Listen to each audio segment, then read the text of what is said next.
Buenas tardes a todos y todas. Esta es la última charla del mes de diciembre. Los espero el martes 5 de enero. Además, recordarles que el día de ayer fue el solsticio de invierno. También fue el día en que estuvieron más juntitos Júpiter y Saturno. Pero lo pueden ver todavía este día y el día de mañana. Van a seguir siendo juntitos. Hoy comenzamos con la cosmogonía griega. La cosmogonía greco-latina es muy importante ya que es la base del mundo occidental. La cultura griega latinizada se manifiesta en todas partes. Por ejemplo, cuando los griegos veían una montaña que echaba humo y fuego, dijeron, es Hefesto el que está fabricando rayos para Zeus. Los romanos dijeron, es Vulcano el que está fabricando rayos para Zeus. Y cuando miraban una montaña echando humo decían, es la fragua de Vulcano. Con el tiempo se quedó en que era simplemente Vulcano. Y Vulcano, en nuestro idioma se dice volcán. Cuando nosotros decimos el volcán de Santa Ana, el volcán de San Miguel, el de San Salvador, estamos recordando a Vulcano. La ciencia y la técnica también están llenas de términos que provienen de la mitología griega. Por ejemplo, aracnofobia. Aracna era una chica que tejía muy bien. Una diosa la retó y le ganó Aracne a la diosa y en castigo la convirtió en araña. Y de ahí viene el nombre Aracne. Fobos, por otro lado, era uno de los hijos de Marte, Deimos y Fobos, el terror y el pánico. Acompañaban a Ares, el dios de la guerra, a la guerra. La palabra limnología, que es el estudio de los lagos, proviene de que una de las náyades, de los grupos de náyades, se llamaban limnades y eran las náyades de los lagos. Psiquiatría, por ejemplo, también proviene de psique. Para los que les gustan las historias bonitas, busquen la historia de Psique y Eros y les va a gustar. Ninfomanía, de las ninfas. Museo, la casa de las musas.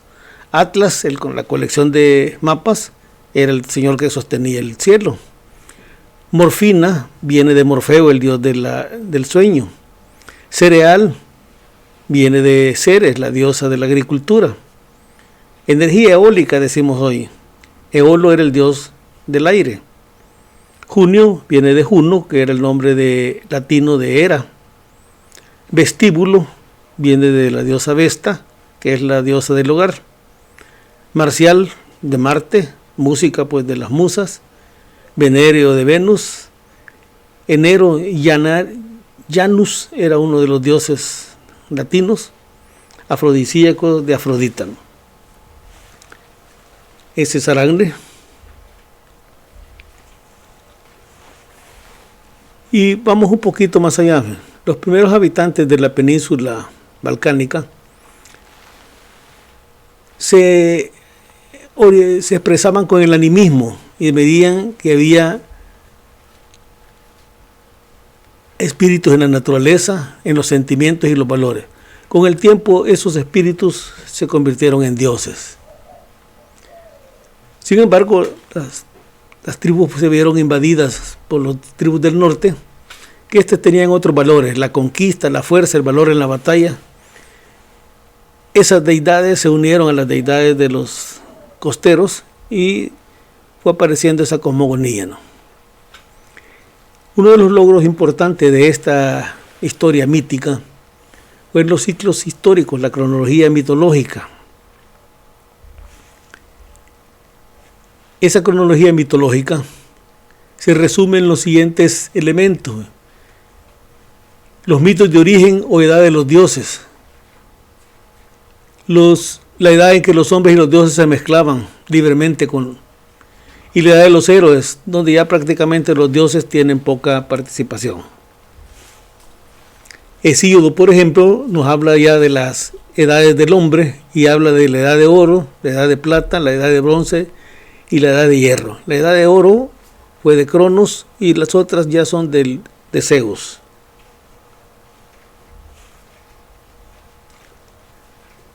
Eso Hesíodo también nos dice que la edad de oro y de la última edad del hombre se concluye con el mito de Pandora. Pandora, pues, una chica que abre una caja que no debe, salen todos los males de ahí, y solo queda la esperanza guardada. Entonces, miremos cómo los griegos imaginaban el origen del universo. Pensaron que al inicio, como en muchas culturas, había un caos. Todo estaba mezclado. El sol no iluminaba, la luna no salía, el mar no tenía riberas, todo estaba mezclado. Y era algo informe, el caos. Entonces se separó el cielo y la tierra, los dioses, ¿no? Este Dios permitió la creación de todo lo existente y ordenó los árboles, que crecieran las montañas, que aparecieran los ríos, fuentes de agua, que los pájaros volaran. Y una vez creado el mundo y aparecido el hombre, los dioses crearon, el caos creó a la noche y en la oscuridad, ¿no?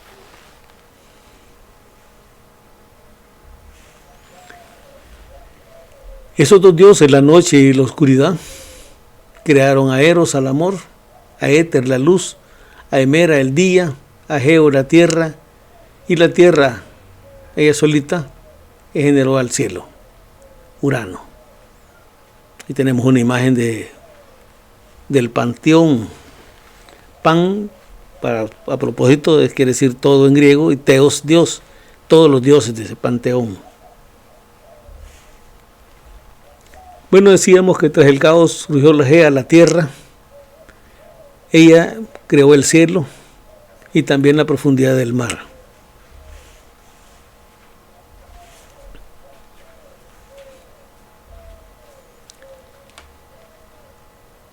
Igual que en otras culturas, el cielo era una bóveda de bronce o de hierro, y esa bóveda la sostenía Atlas.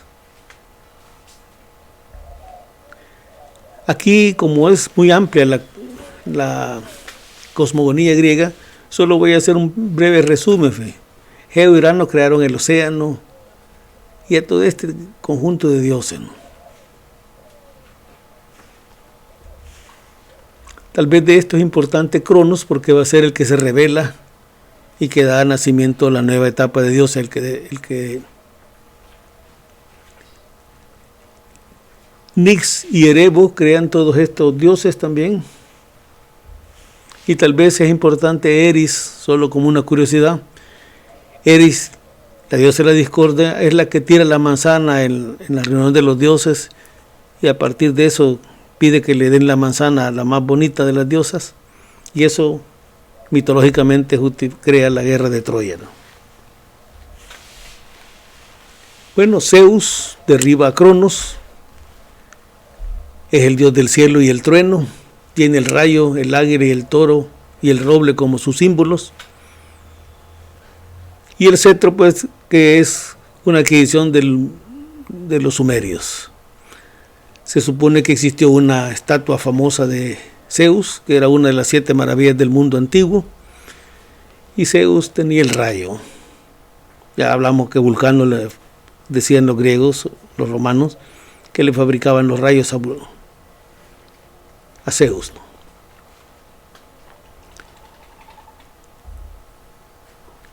Entonces aquí hay un breve resumen de los dioses que creó Cronos y Rea. Entre lo que es interesante de esta historia es lo siguiente: Cronos le había dicho el oráculo que un hijo lo iba a destronar. Entonces se comía a sus hijos, todos los hijos que iban naciendo se los comía. Lo curioso también de la historia mitológica es que los niños crecían en el interior de Cronos, que era un titán, era un gigante. Entonces sus hijos iban creciendo en su interior. Y vamos a ver cómo es que Zeus derriba al padre, ¿no? Entonces Rea decide salvar a Zeus y posiblemente esta sea la historia más aceptada. Una cabra llamada Amaltea lo amamanta y este grupo de curetes o coribantes bailan y hacen bulla para que Cronos no vaya a ir al niño llorar, ¿no? Y se salva. Él lo derroca, mata al padre y saca de su vientre a todos sus hermanos. Cuando cuando Cronos mató a Urano, de los testículos de Urano los tiró al mar y de ahí nació Afrodita. Es curioso cómo es la historia de los griegos, ¿no? Afrodita pues nace del mar y este cuadro es famoso. Mira a Afrodita naciendo del mar, hasta la primavera, hasta los céfiros, los vientos. Ahora bien, quizá una de las historias importantes, porque nos ha heredado su nombre, los griegos, como todos los pueblos del mundo, vieron en la noche esta franja que es la Vía Láctea. ¿Y cómo se explicaron los griegos la Vía Láctea? Se sabe que Zeus era un tipo aventurero y un día ve que Almena, una muchacha muy bonita, está sola, el esposo ha salido fuera, se transforma él en el esposo y pasa la noche con ella, ¿no? El esposo se llama Anfitrión. Cuando se va Zeus, llega Anfitrión y en la mitología pues queda embarazada de los dos. De Zeus queda embarazada y también de Anfitrión. Al hijo de Zeus le pusieron Heracles para contentar un poco a Hera, porque Hera era bastante celosa. Y el otro hijo se llamó Íficles. Hera, pues que era muy celosa, estaba molesta porque Zeus le daba mucho atención al hijo de una humana, ¿no? Entonces decidió matar al niño y le mandó unas serpientes, tanto pequeñito, pero el niño las mató. Y ahí empezó Hércules, como va a ser el nombre de los romanos, a ser un ser especial por la fuerza, ¿no? Ahora bien, para que Hércules fuese un inmortal, tenía que ser amamantado por una diosa, ¿no? Entonces, Mercurio sigilosamente llegó a que lo alimentara Hera, pero el niño lo mordió el pecho de Hera y Hera molesta lo tiró. Y la leche que salió del pecho de Hera formó, dicen los griegos, el círculo de leche, galactos ciclos, que los romanos lo van a traducir como el camino de leche, la Vía Láctea. Y de entonces llamamos así a ese fenómeno que vemos en el universo, la Vía Láctea. Esa es una herencia pues de los griegos. Ahora, ¿por qué también es trascendente la cosmogonía greco-latina? Precisamente porque con los griegos comienza la ciencia. La matemática ha surgido con la humanidad. El humano tuvo necesidad de contar, luego de sumar, de restar, de dividir. Cuando ya fue sedentario y desarrolló la agricultura, necesitó medir la tierra. Y medir la tierra en griego se dice geometría. Pues bien, esa gran acumulación de conocimientos, llegó el momento en que dio el salto y se convirtió en ciencia. Y fue Tales de Mileto el que convierte a los conocimientos matemáticos que venían por cientos de años, por miles de años atrás, lo convierte en ciencia al crear el método demostrativo de la matemática. Los números, como dije, son primitivos, por eso se llaman números naturales, porque de forma natural el humano contaba 1, 2, 3, 4, 5 frutas. Y entonces Tales convierte a las matemáticas en una ciencia.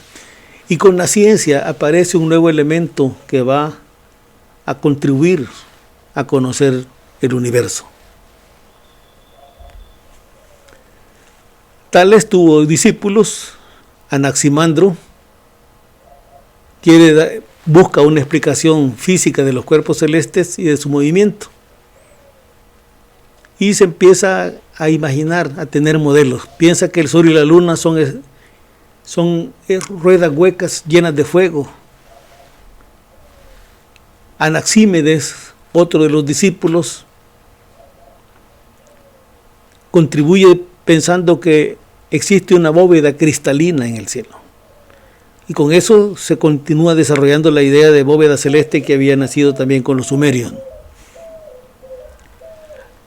Aparece otro genio, Pitágoras, que crea una escuela.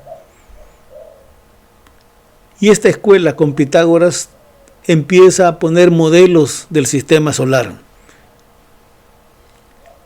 Pitágoras y sus discípulos piensan que la Tierra, el Sol, la Luna son esferas. Aparece por primera vez la idea de las esferas. Sin embargo, el modelo de Pitágoras es curioso. Pitágoras cree que hay un fuego central, pero que no lo vemos, porque existe una contratierra. Además, creen que la Tierra y la Luna, el Sol y todas las cosas al moverse producen sonido, producen música. Y esto se debe a que los pitagóricos fueron los primeros que explicaron por qué una cuerda tensa en ciertas longitudes de onda produce sonidos agradables. Y de ahí nacieron las notas musicales. Entonces el modelo de Pitágoras es así. Dice Pitágoras, hay un fuego central. Aquí está la Tierra y hay una contratierra.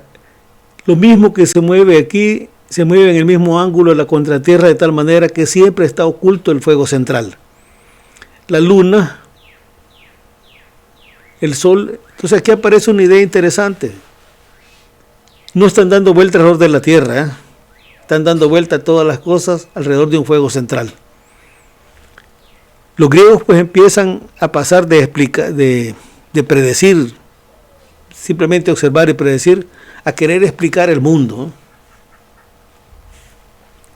Eudocio, otro de los físicos, matemáticos, astrónomos que aparecen en ese mundo antiguo, quiere explicar este fenómeno. Decíamos que Marte, por ejemplo, va avanzando hacia el este y de repente regresa hacia el oeste y vuelve a seguir su camino. Entonces, ¿cómo explicar eso?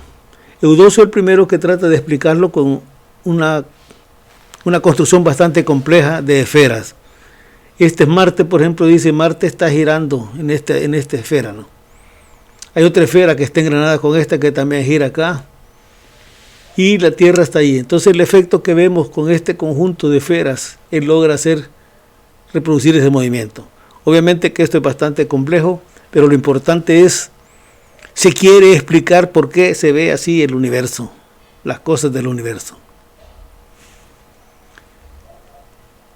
Hubieron muchas contribuciones de los griegos. Vamos a llegar simplemente a Aristóteles, que resume mucho del conocimiento anterior, fue discípulo de Platón, adopta el modelo de Eudocio para explicar el movimiento retrógrado, crea más esferas para poder explicar el movimiento de todos los demás planetas, pero aporta unas ideas que van a ser fundamentales por mucho tiempo y con el tiempo van a ser obstáculo también al desarrollo del pensamiento.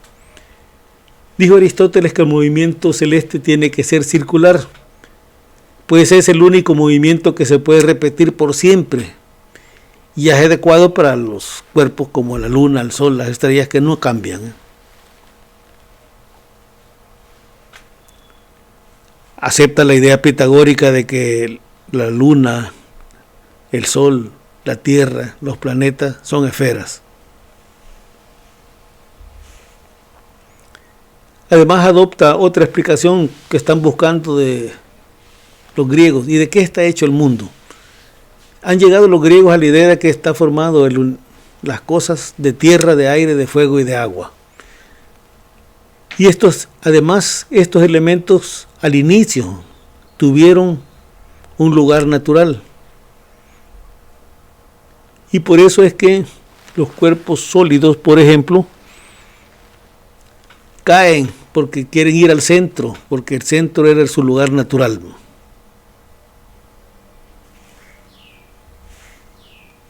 Y pensaron así, lo sólido está en el centro, luego lo líquido también si lo suelto cae porque quiere ir hacia esa parte de abajo. El aire, los gases suben y el fuego, sus llamas son hacia arriba porque estuvo arriba. El fuego, el universo, lo que vemos ahí arriba de las estrellas es un de fuego. Esa es la idea de los griegos, ¿va? Pero también hace otra cosa importante Aristóteles.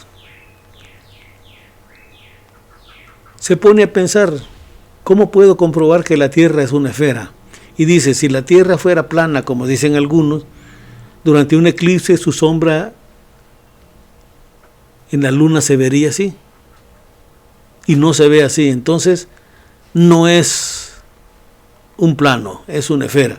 Pero además dijo otra cosa, las cosas caen hacia el centro de la Tierra. En cualquier lugar que me ponga, siempre caen verticalmente hacia abajo. Si no fuera así, si fuera de otra figura, veríamos caerla a las cosas con un ángulo con respecto a la vertical.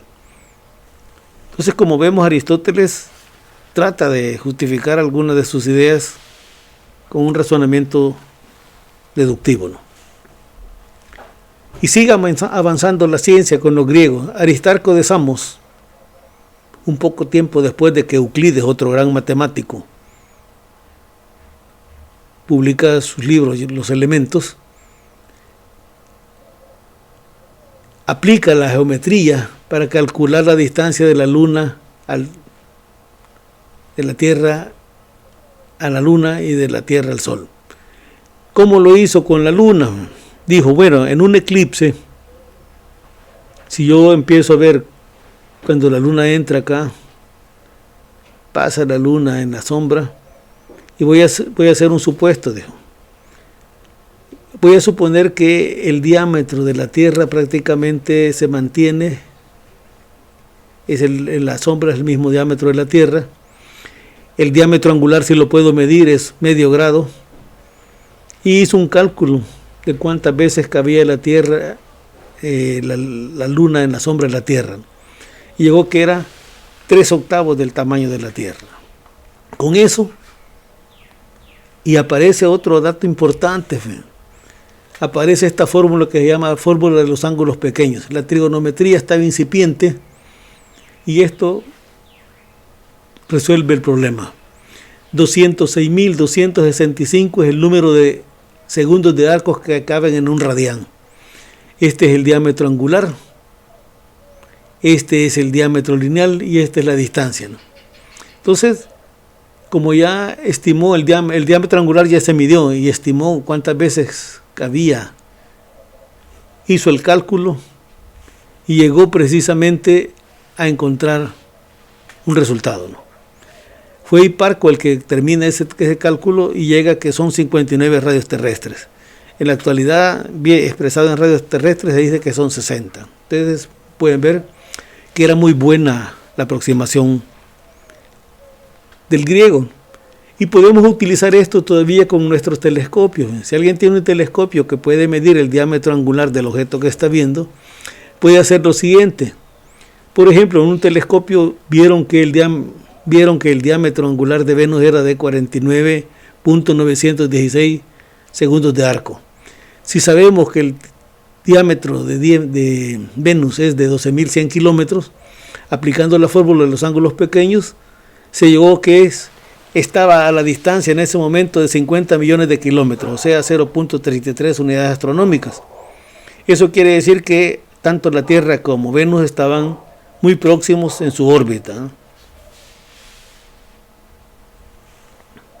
Como vemos, pues, con los griegos se está calculando ya con la nueva ciencia que ha aparecido, con la matemática. Aristarco también mostró cómo calcular la distancia. Recuerden que ya desde los sumerios se conocían estas configuraciones, la cuadratura. Entonces digo, como yo ya conozco la distancia de la Tierra a la Luna, y si puedo medir este ángulo, puedo calcular la distancia que está de la Tierra al Sol. Y salió que era 19, para los datos que él hace con la medida esta, era 19 veces más lejos el Sol que la Luna. Entonces llegó a una conclusión importante. Si se miran del mismo tamaño angular, quiere decir que el Sol es mucho más grande. El estimado de él fue de 7 veces más grande que la Tierra. Llegó a una conclusión: no puede ser que el objeto pequeñito sea el que alrededor del cual dan vuelta las cosas. Tiene que ser el objeto grande alrededor del cual damos vuelta.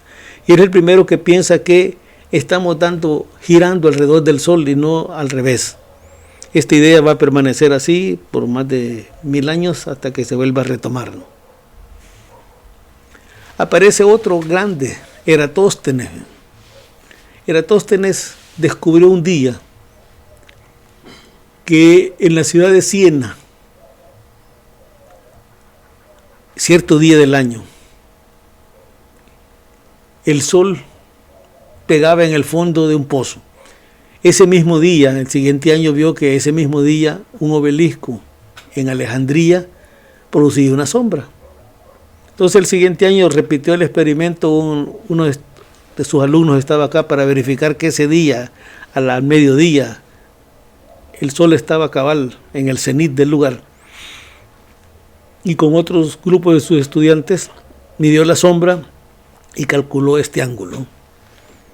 Y le salió de 7.2 grados. Entonces dijo él: si este es un arco, yo sé que la longitud del arco es el radio por el ángulo. Entonces de ahí puedo despejar el radio, y calculó el radio de la Tierra.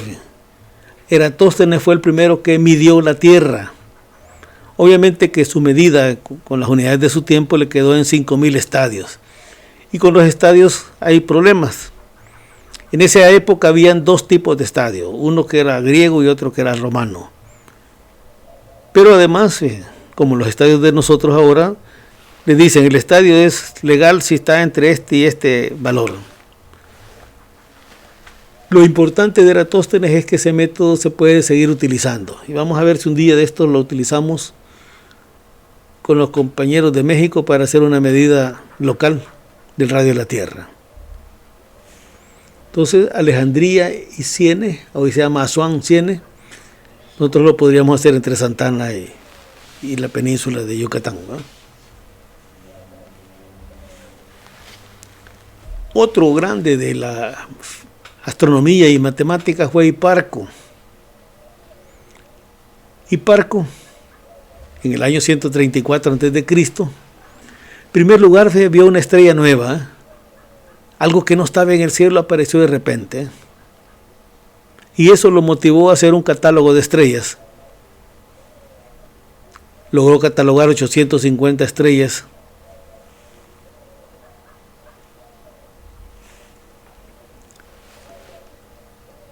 Y comparó con otros que habían hecho catálogos de estrellas muchos años atrás, y un catálogo que había sido hecho 170 años antes, encontró que todas las estrellas con respecto a ese catálogo se habían desplazado casi 2 grados. Entonces concluyó algo muy importante: el eje de rotación de la Tierra está moviéndose. A ese se llama precesión. Hicieron los cálculos posteriores y aproximadamente, como vimos con los mayas, son 26.000 años. Entonces, vio Hiparco pues esto, concluyó que el eje de la Tierra está en precesión. Y decíamos, precesión es eso, ¿no? Ese trompito está haciendo precesión. El trompo está girando a una gran velocidad. La precesión es mucho más lenta que el giro, ¿no? Así es la Tierra da una vuelta en 24 horas, pero la precesión la da en aproximadamente 26.000 años.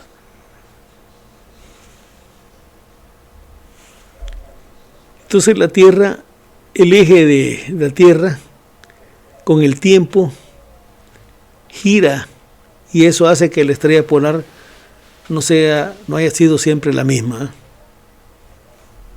Entonces vemos que La Tierra apunta a diferentes lugares en 26.000 años. Pero hay más. Cuando se examina ahora se mira de que el giro, cuando termina, no coincide.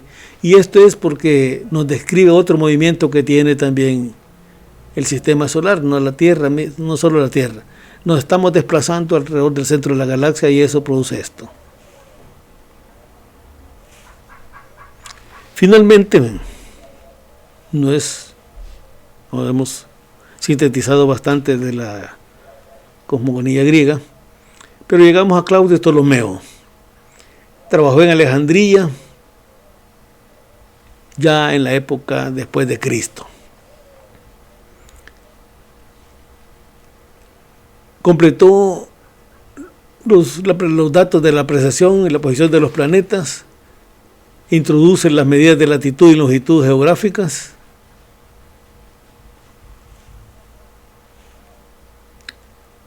introduce que los mapas deben estar orientados hacia el norte, pues ya que estamos en el hemisferio norte.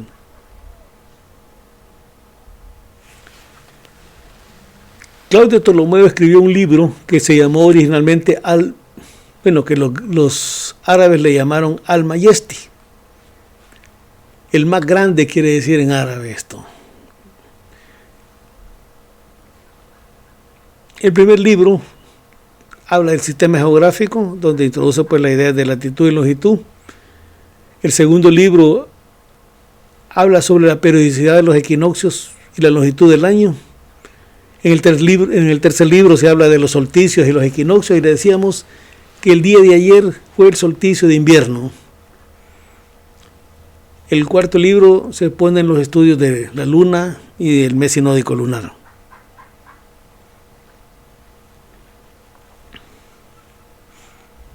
Entonces el día de ayer fue el solsticio de invierno. Y para recordar la idea de los solsticios, cuando la Tierra está aquí es el equinoccio, la misma luz le da a los dos hemisferios. Cuando esté en el solsticio, en el de verano le da más luz al hemisferio sur, y en este que estaba pasando el día de ayer le da más al hemisferio sur, y aquí más al hemisferio norte. El solsticio y el equinoccio. Decíamos que solsticio llamaron los antiguos al sol detenido, quiere decir solsticio, porque observaban que en estos días el sol había ido para el sur, y les preocupaba que el sol se fuera a ir. Cuando el sol se detenía y el siguiente día, el día de hoy, empezaba a regresar, era un día de celebración. Por más de 100.000 años la humanidad celebró eso. Bueno, seguimos con Al-Mayesti, el más grande. En el quinto libro habla de la corrección del paralaje. En el sexto libro, sobre la medida del diámetro aparente del Sol y la Luna, y un método para predecir eclipses. En el libro 7 y 8 hay un catálogo de estrellas del hemisferio sur.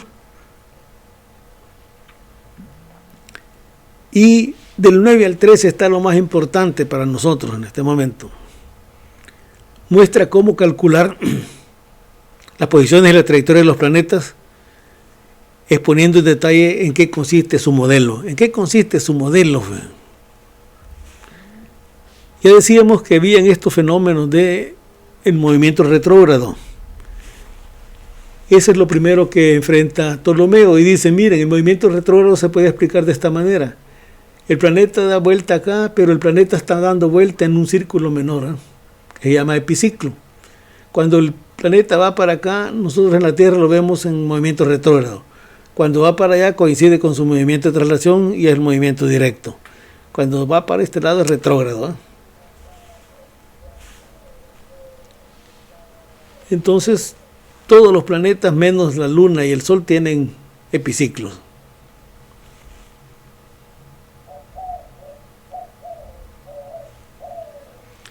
Una precisión más, dijo. La Tierra realmente no está en el centro del círculo. Está a una distancia, separada una pequeña distancia, y el otro punto donde no está la Tierra se llama ecuante. Entonces, con ese modelo, Ptolomeo pudo predecir con mucha exactitud la posición de los planetas. Y fue válido por más de 1000 años. A los 1000 años se había desajustado. Y aquí tenemos el modelo completo. Este es el modelo de Claudio Ptolomeo, que va a ser adoptado por la Iglesia. La Iglesia va a adoptar el modelo de Ptolomeo. La Tierra está en el centro del universo. Miremos los datos del modelo. Es geocéntrico, es decir, la Tierra es estacionaria, está en el centro. Se oponen a la idea de que la Tierra rota, como habían dicho algunos griegos, y dirían, si está rotando, cuando suelta un objeto no caería sobre la vertical, se quedaría atrás. Y ya vimos que la combinación de los planetas es una combinación de dos movimientos. El movimiento sobre el deferente, que se llama el círculo, y el epiciclo.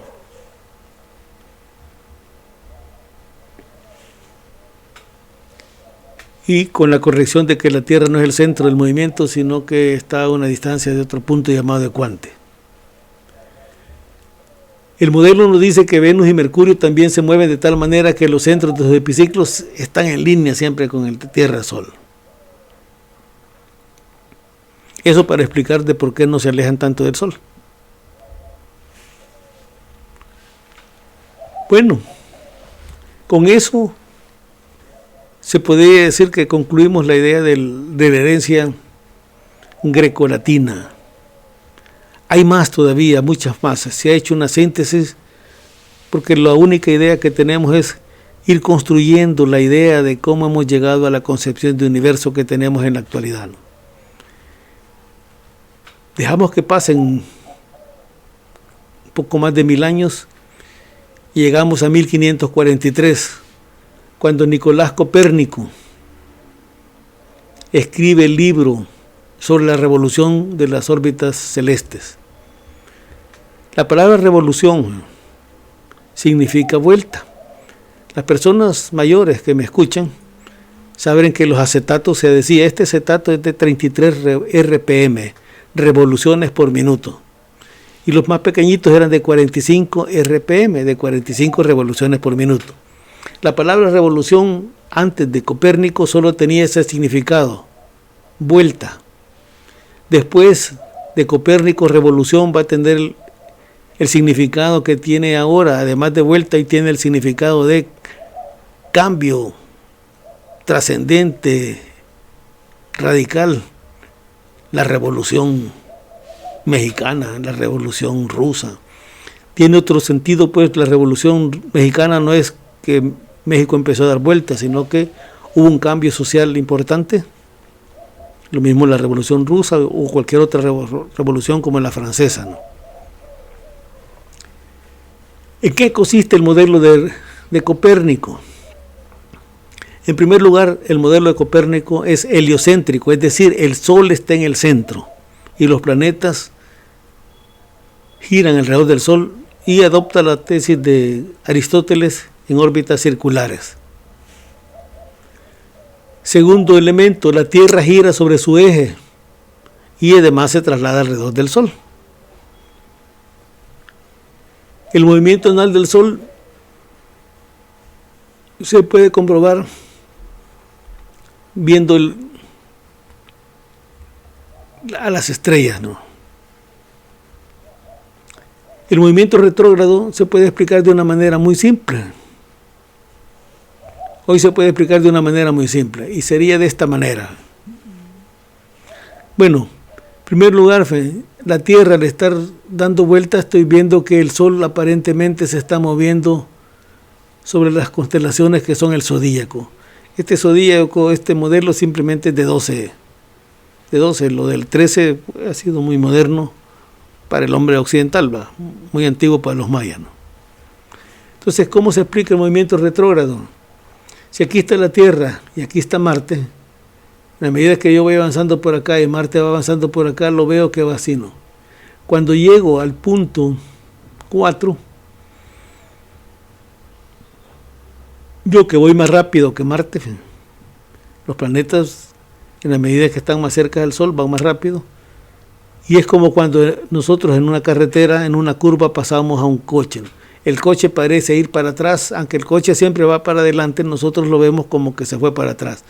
Algo semejante le está pasando a Marte cuando lo sobrepasamos. Lo vemos en cierto momento que se fue hacia atrás.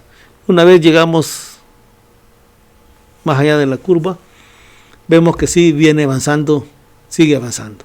Entonces el movimiento retrógrado hoy se explicaba de una manera dinámica. No se necesitaba un epiciclo.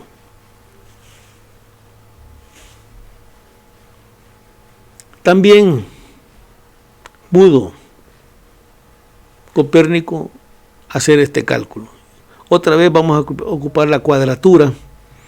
Y como yo conozco la distancia de la Tierra al Sol, como me enseñaron los griegos, midiendo este ángulo en la máxima elongación, en el caso del Mercurio y Venus, puedo calcular la distancia que hay entre el Sol y estos planetas. Y dijo, hay dos fórmulas. Para los planetas superiores, o sea, para Marte, Júpiter y Saturno, esta es la fórmula. 1 sobre P, donde el P es el período sideral, o sea, en cuánto tiempo le da la vuelta al Sol, va a ser igual a 1 sobre el periodo en que la Tierra le da la vuelta al Sol, o sea, 365 días, menos 1 sobre el periodo sinódico. Recuerden que los sinódicos lo podíamos leer. Por ejemplo, en Marte, habíamos visto que el periodo sinódico de Marte era de 780 días. Entonces, si hago esta formulita, 1 sobre P, menos 1 sobre 365, que es el de la Tierra, menos 1 sobre 780, me da 685 días, que equivalen a 1.88 años. Para los planetas inferiores, la fórmula va a ser esta. Entonces, solo necesito conocer el periodo sinódico del planeta, cuando el planeta vuelve a estar en oposición o cuando van a estar en conjunción. Un periodo sinódico necesito conocer para conocer su periodo. Observen pues cómo hemos ido avanzando. Hoy ya tenemos una idea del tamaño del sistema solar, la distancia que está la Luna, la distancia en la que está el Sol. Y hoy sabemos con Copérnico cuánto tiempo se tarda en dar la vuelta y a qué distancia están del Sol. Eso va a producir otro elemento muy importante. En primer lugar, el resumen de los períodos. Mercurio se tarda un cuarto de año para dar la vuelta alrededor del Sol y Saturno se tarda 30 años. También se le ocurrió a Copérnico definir la unidad astronómica. La unidad astronómica es la distancia de la Tierra al Sol. Y dijo,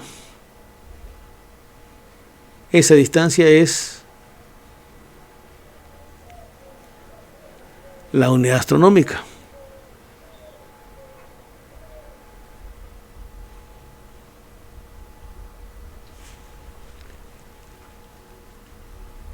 También llegó a la idea de que los planetas se ordenan, mejor dicho, según su velocidad promedio.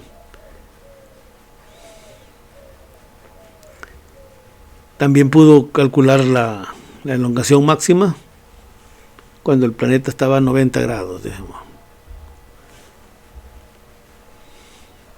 Entonces, cuando el planeta forma un ángulo de 90 grados, se puede calcular sus distancias.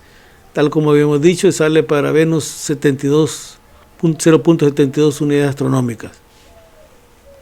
Sin embargo, el efecto que tenía el modelo de Copérnico era que las órbitas son circulares y con eso le creaba algo inexacto y se vio obligado a meter para ciertos planetas epiciclos. Más adelante vamos a ver que eso va a ser corregido con la idea de Kepler. No son círculos, son elipses. Otro gran astrónomo de la época fue Tycho Brahe. Fue el más grande observador de su época, de la época pretelescópica. Él construyó equipos gigantesco para poder medir ángulos y llegó hasta medir 1 minuto de arco. El rey de Dinamarca le regaló una isla prácticamente y construyeron un palacio que tenía 4 observatorios en las 4 direcciones y tenía ayudantes con los cuales realizó medidas. Pasó tomando medidas por más de 20 años. Y él dijo, la teoría helocéntrica no puede ser cierta, porque dijo, cuando estoy en una condición para ver las estrellas, dentro de 6 meses estaría al otro lado del sol y tendría que ver paralaje. Y no puedo medir paralaje. Ahora, ¿por qué no podía medir paralaje para las estrellas? Porque el paralaje estelar es de segundos de arco, realmente de fracciones de segundos de arco, y él podía medir hasta minutos de arco, o sea, no podía medir esa distancia, ¿no? Ese es Tycho. Se supone que Tycho tuvo un problema, perdió la nariz y tenía una nariz metálica, ¿eh? Estos son los grandes transportadores que creó para poder medir, y podía medir hasta minutos de arco, digamos. Eso fue un gran adelanto de su época, pero era lo más que podía medir. Entonces se le ocurrió hacer un modelo de sistema solar que era muy curioso, y el modelo de Tycho lo vamos a mostrar a continuación, ¿no? En 1565 tuvo una diferencia con otra persona, se batió en duelo y quedó mutilado de la nariz. Gozaba del favor del rey de Francia, de Dinamarca, perdón, Federico I, que le había dado el observatorio del Uraniborg, ciudad del cielo, quiere decir Uraniborg en danés, y está dedicado pues a la musa Urania, que era la musa de la astronomía. Tenía sextantes, tenía todo el equipo, mucho equipo. No se había inventado el telescopio todavía.